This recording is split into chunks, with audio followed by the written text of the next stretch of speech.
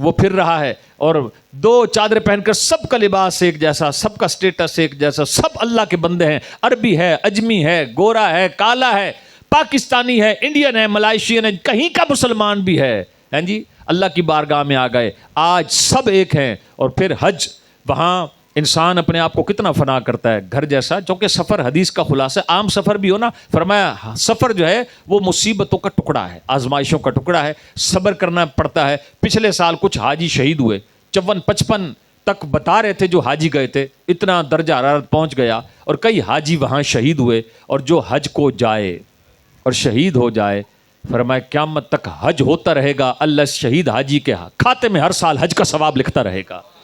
ہاں، جو حاجی حج کو جائے اور شہید ہو جائے، قیامت تک سمجھے کہ ثواب وہ اپنا لکھوا گیا۔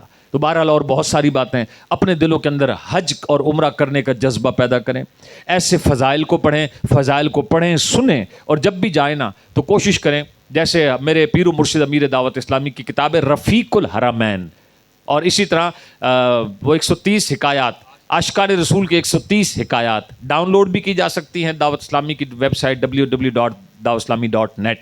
اور ایک گزارش اور ہے، عام طور پہ جو حج فرض ہوتا ہے اس کی ایک اہم کنڈیشن ہے، ایک یا دو کنڈیشنز ہیں۔